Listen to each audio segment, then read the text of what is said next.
Bismillahirrahmanirrahim. Apa khabar tuan-tuan dan puan-puan ya?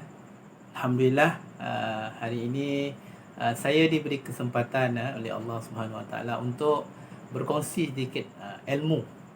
Orang kata ilmu yang tak seberapa lah. Tetapi saya kuatkan hati saya untuk buat video ini kerana ingin berkongsi sedikit cerita, pandangan kepada tuan-tuan dan puan-puan yang sudi menonton video saya ini. Jadi untuk permulaan ini adalah video pertama saya lah yang saya buat khas untuk saya kongsikan dalam YouTube saya. Jadi untuk permulaan ini saya akan kongsikan satu tajuk yang saya ambil daripada buku saya yang bertajuk 44 Rahsia Bina Hati Bahagia. Buku yang diterbitkan oleh Karang Craft lah. Jadi ini adalah buku yang saya tulis berkaitan dengan motivasi. Jadi hari ini untuk permulaan ini saya nak berkongsi sedikit lah cerita yang saya nak ambil daripada buku ini, iaitu yang mana bercerita tentang motivasi dalam hidup kita. Jadi untuk permulaan ini tuan-tuan dan puan-puan, saya akan kongsikan tajuk yang pertama lah daripada buku ini, iaitu berkaitan dengan motivasi, iaitu diri anda adalah apa yang anda fikirkan. Jadi tuan-tuan dan puan-puan, berbalik kepada tajuk tadi, maksudnya apa yang saya nak bawa di sini ialah diri kita ini dipengaruhi daripada apa yang kita fikirkan.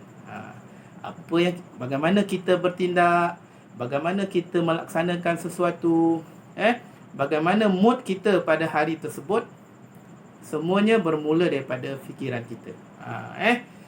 Bagaimana kita berfikir, bagaimana kita menerima apa yang kita, bagaimana kita mengolah dalam sesuatu dalam fikiran kita, dia akan diterjemahkan kepada tingkah laku ataupun tindakan-tindakan kita selepas itu. Sebab itulah tuan-tuan dan puan-puan, pemikiran tu sangat penting dalam hidup kita. Jadi kalau kita tidak melatih fikiran kita dalam menghadapi kehidupan kita seharian, akhirnya akan beri kesan kepada diri kita sendiri. Bahkan bukan sahaja kepada diri kita, dia akan beri kesan kepada orang di sekeliling kita, pada anak-anak kita, pada pasangan kita, pada kawan-kawan sekerja kita. Mungkin kalau kita misal kata di tempat kerja kita ada tugasan, sesuatu yang bermain-main di minda kita, akhirnya akan memberi kesan kepada kerjasama kita dalam kumpulan. Bagaimana kita mengolah sesuatu dalam fikiran kita akan memberi kesan langsung kepada sesuatu tindakan kita. Jadi fikiran itu sangat penting tuan-tuan dan puan-puan. Kita lihat bagaimana orang yang kecewa. Orang yang kecewa, katalah si lelaki A ni dia kecewa kerana ditinggalkan kekasihnya. Bagaimana dia menerima sesuatu itu, bagaimana dia bertindak berdasarkan kepada apa yang difikir dalam fikirannya pada waktu itu. Kalau siang malam dia teringat, waktu siang nak bekerja pun teringat, nak tidur malam tak boleh lelap. Orang kata apa? Apa istilah saya lupa. Bila nak tidur asyik teringat-ingat kenangan-kenangan yang berlalu, apa yang pernah dia buat bersama teman hidupnya. Mungkin teringat macam mana dia telefon, perbualan dalam telefon, mungkin teringat hadiah-hadiah yang diberikan. Jadi kenangan itu mengganggu jiwa dia. Jadi apabila dia mengganggu jiwa dia, apa yang berlaku? Perkara yang bermain-main dalam minda ni itu menyebabkan dia tak boleh tidur. Bila dia pergi kerja, dia tak boleh fokus pada kerja dia. Semua itu bermula daripada fikiran dia.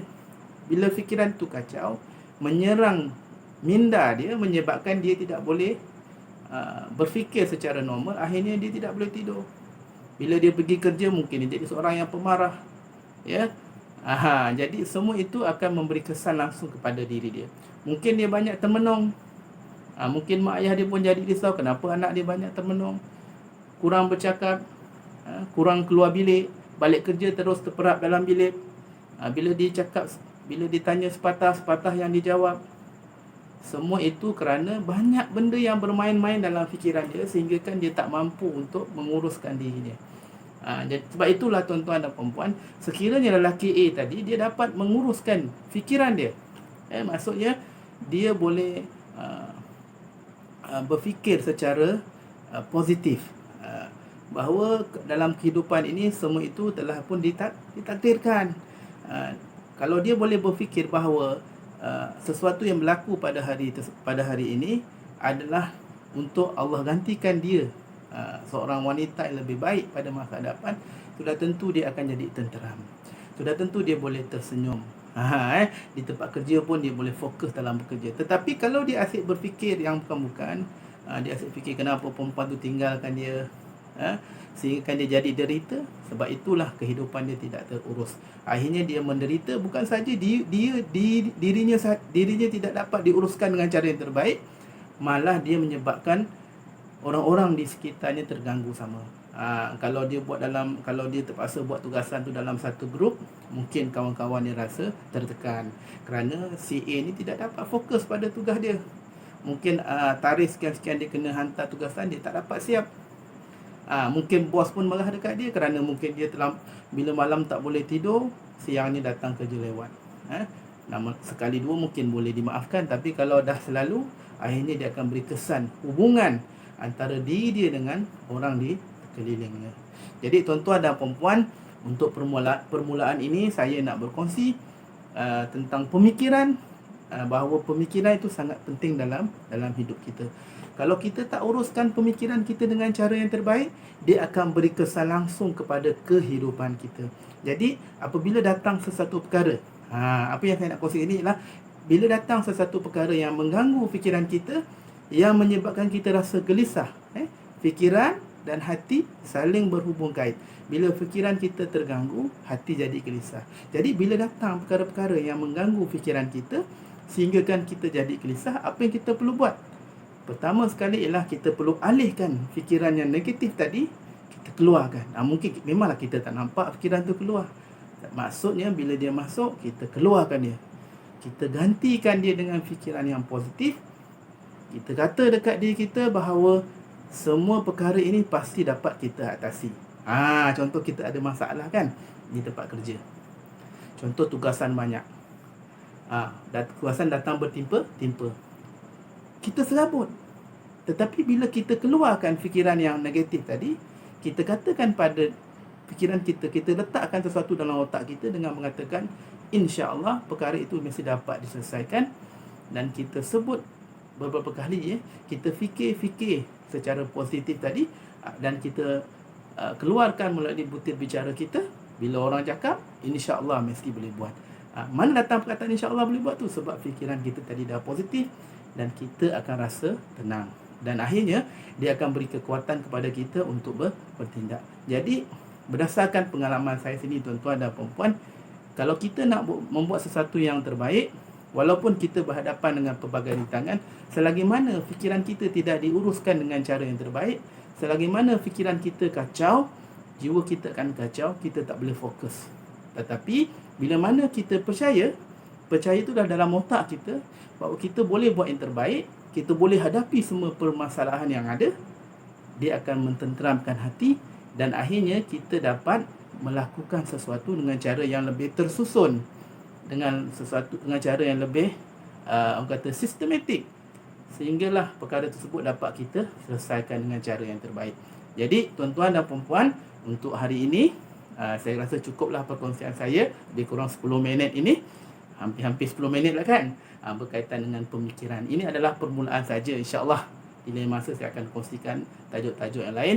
Jadi ingat semula kata-kata saya tadi, fikiran itu sangat penting. Kalau kita tidak menguruskan fikiran kita dengan cara yang terbaik, dia akan beri kesan dalam kehidupan kita, Dan hati yang tenang itu mesti bermula daripada fikiran yang positif. Akhirnya bukan saja dia mententeramkan hati kita, dia akan memudahkan kita bertindak ataupun melakukan sesuatu, malah dia akan memberi kesan yang baik dalam perhubungan kita dengan orang sekeliling kita, dan orang pun akan senang dan tenteram dengan kita. Wallahu a'lam.